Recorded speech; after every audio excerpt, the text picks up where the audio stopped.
Hello everyone, welcome to this new course on the topic called Recurrence Relation, which falls in the subject Discrete Mathematics. Before formally defining what a recurrence relation is, let us first go through an example, for which I have considered a sequence of non-negative integers consisting of the numbers 0, 1, 1, 2, 3, 5, 8 and so on. You might be knowing that this sequence is very popularly known as Fibonacci sequence. Now let us assume that the first term of the sequence 0 to be A0, the second term of the sequence to be A1, the third term of the sequence to be A2, the fourth term of the sequence to be A3, the fifth term of the sequence to be A4 and so on. Now observe that the third term, that is this 1, can be represented as the sum of its previous two terms, which we can write like A2 is equal to A1 plus A0. The next term, that is this 2, can be represented as the sum of its previous two terms, which we have represented as A3 is equal to A2 plus A1. The next term, that is this 3, can be represented as the sum of its previous two terms, which we have represented as A4 is equal to A3 plus A2. The next term can be represented again as the sum of its previous two terms, which we have represented as A5 is equal to A4 plus A3. So if we continue in this way, then every term of the sequence can be represented as the sum of its previous terms.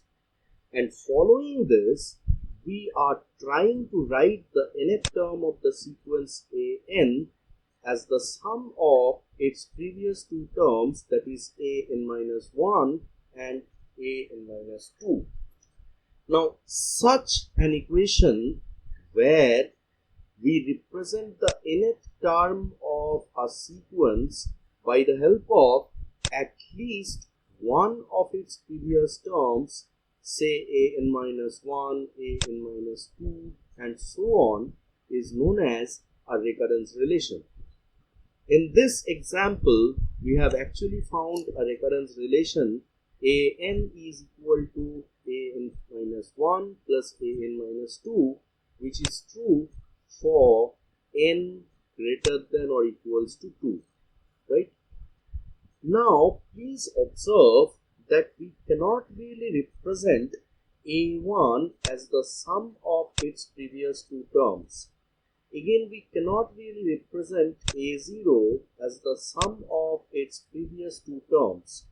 Therefore, at the time of specifying this recurrence relation, we are explicitly stating these values, and these explicitly stated values for some terms of a given sequence are known as the initial conditions for the recurrence relation.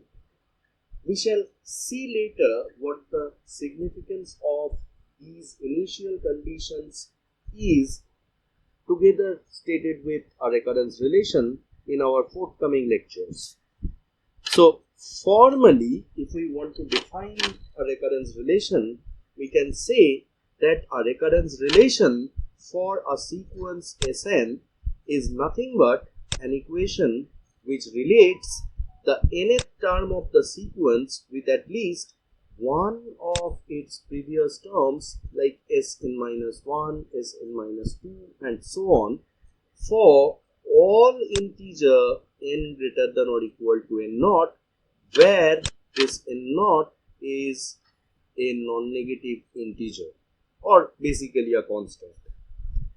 The explicitly stated values like S0, S1, S2 and so on are known as the initial conditions, which we have already seen, or even we can call this as boundary conditions, or even we can call this as the exit criteria for the recurrence relation.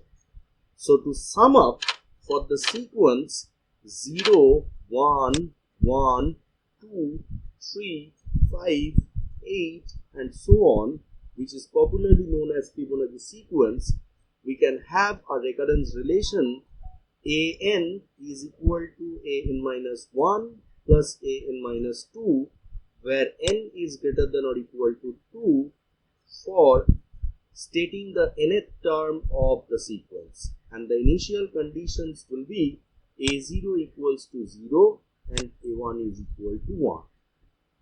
Now let us try to solve a very simple problem on this. The problem is we are supposed to find the first 4 terms from this recurrence relation, as an is equal to twice an minus 1 plus n, where n is greater than or equal to 2 and the initial condition is a1 equals to 1. Now please observe that n is greater than or equal to 2, which is stated together with the recurrence relation. So whenever we will be trying to find the terms for the sequence from this given recurrence relation, we should start our operations from a2, since n is greater than or equal to 2. So if we try to find a2 from the given recurrence relation, then we must put 2 in place of n in the left hand side, and if we do so, then the right hand side will be twice a2 minus 1, which is a1 plus 2. Now a1 has been specified as 1, so if we substitute this, it will be 2 into 1 plus 2, which is nothing but 4. Similarly, if we want to find the next term, which is a3, then from the given recurrence relation we will be having a3 is equal to twice a3 minus 1, that is a2 plus 3. Now a2 has nowly been found to be 4, so if we substitute this, it will be 2 into 4 plus 3, that is 11, right? Now if we want to find the next term, that is a4 from the given recurrence relation, we can write this as a4 is equal to twice a4 minus 1, which is a3 plus 4. Now a3 has been found to be 11, so if we substitute this, it will be 2 into 11 plus 4, which is 26, right?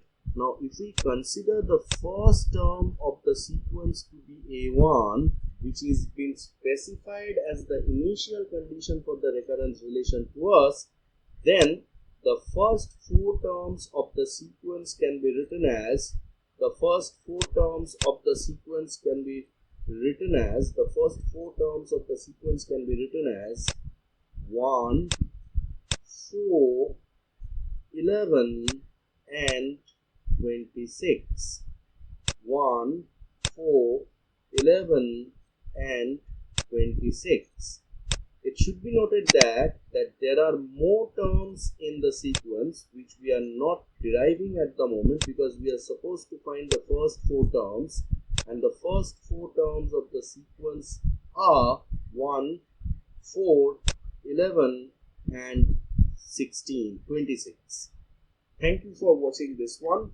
Wait for the next one, where we will be discussing about different types of a recurrence relation and its various properties. Thank you.